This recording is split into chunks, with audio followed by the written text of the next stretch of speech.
Hey guys, I'm Mike Casey here, your real estate investment REI coach. So you want to learn how to flip a property, you want to learn how to analyze a property. I created this form to help you do that. Chances are you've been in one of my classes already, and that's why you're watching this video. I don't send this out to everyone, but this is a form that I personally use. I've used many times to analyze property or analyze properties that I would do something like the burst strategy on. Caveat. So here, what this ugly house? Let's just say it's worth $100,000 after it's fixed up. It's 1,000 square feet, 3-bed, 2-bath. Clearly simple numbers. There's not a lot of homes for $100,000 in this area, but for simple math, here, that's what we're going to try to do. But what I want to also show you is my caveats on here on this spreadsheet. It's my rapid rehab calculator. If I sent it to you, it's just for you to use because I trust you and I've taught you how to use it. Share this with anyone else. There's just too much liability. If they use it incorrectly, they can pull up the wrong numbers. I don't want to be liable for this. I'm not giving this to anyone else other than you because we've talked about that. And as you can see, these numbers are for illustrative and example purposes only. Do not rely solely on these numbers. They will vary drastically based on area, based on your price point. So this is my calculator I created. It's right around under $250,000 to $300,000 price point. If you're in the $500,000, $600,000, $700,000 price point, these numbers will not work. I have a different calculator for that. If you're at $1 million price point, these numbers will not work. I have a different calculator for that. Depends on the area and the styles that you choose and the contractors that you choose. So a lot of things will vary. It is just just to help us get a basic understanding of analyzing properties. And once again, this is for a lower price point, this calculator. Anyways, now that we got that out of the way, here you can see all the gray fields are editable, and every other field is locked because all the formulas are built in. So you click on these fields, you can't do anything here. Click on the gray, you're good to go. So once again, we find our deal, right? And that's what we're trying to do here. So what I typically do, I type in the address, and this is 123 Main Street, apparently. You know, in Anytown, Virginia. This is a 3-bed, 2-bath. This is going to help me keep track of it after I start to analyze a lot of deals. 3-bed, 2-bath. It is 1,000 square feet. There's no garage, so don't worry about that. Year built, let's just say this was 1940. Once again, not as important. It's just to help us keep track of the properties. All right, so now what we're trying to do, this automatically factors in square footage. For some things that are based on square footage, it will help us automatically calculate replacement costs of some of these items. And the cost is labor and materials. So the roof, there's a formula built in that roofers use. All of these numbers are not retail numbers. If you are trying to do this on your home, you will not get pricing for this. This is a vacant property. A contractor that works with investors, a contractor that's going to get a lot of business from you, will give you their wholesale pricing because you're easy to work with typically than having to arrange around someone's schedule. If they're living in the home and you want to renovate your kitchen, it's going to be much more expensive. So anyways, let's take one last look at this picture. We can see it's 3-bedroom, 2-bathroom. You see a few windows there. See roof. We may or may not need to be replacing that roof. We'll make an estimate there. But let's move on. Roof. If let's just say I do need to replace the roof, all we need to do is put in the number 1. And that will tell us it needs to replace the roof. It's estimating based on that square footage of the home. It's going to cost somewhere around $3,700. It will be exact, no, but that will give you a pretty good ballpark estimate. If the house was twice as large, let's say 2,000, you can see the cost typically will go up there. And as you see, these are costs way lower than typical retail there because one contractor is taking care of all the work and you're usually able to get the pricing down because of that. I usually spend on a home like this $1,200 per landscaping package. Got to clean up the driveway, the bushes and things like that. Exterior siding, point and paint, $2 a square foot. That's $2,000. That's not replacing siding. That's touching up the outside. If we have to replace the siding, that's a whole nother line item. I'm going to replace the kitchen.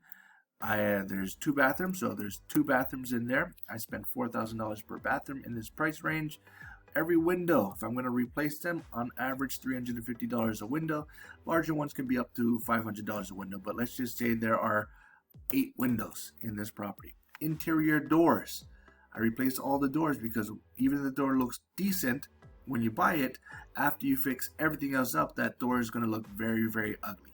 So you have $250 a door on average for the door, the frame, and the installation itself. Obviously, that can vary just a little bit, but it's a pretty good ballpark estimate. Good rule of thumb: you count all the rooms and times it by 2, and add 1 or 2. So 3 bedrooms plus 2 bathrooms. That's 5. Each of those have an entry door and a closet door, so that's 10 doors that we know of total. Let's add 1 more for linen closet sake. So let's say there's 11 doors that we are going to have to replace. Front door is a little bit more expensive. Back door, if there's a garage, we're going to say garage door. There's no garage. Water heater, let's say we have to replace the water heater. Every home I do in this price range, I spend around $2,000 to replace all the electrical fixtures, the outlets, the plate covers, all that stuff. So that just covers that. If I need to rewire the electrical panel, it's an old panel, it's just defective, then it's more expensive. On average, $4,000 for this size home. That'll get you to a 200 amp panel. Let's say I don't need to do that in this scenario. Moving down to other categories, if I need to replace the HVAC, right around $7,000 for this size home. Clearly, if you need 2 or 3, it's going to expand in cost. If you're inheriting a home with no ductwork, then you got to pay for the ductwork to go in, and that's where you get a custom estimate for that. So let's say we don't need to replace the HVAC in this particular property. Paint and prep. Yes, so $2,000, $2 per square foot. Flooring is $4 per square foot on average. That's $4,000. Carpentry, trim, base molding, and all that stuff, about $1 a square foot. It's another $1,000. Demolition and dump. Let's say you inherit a hoarder house and it's 2 dumps worth of stuff, about $850 per dump.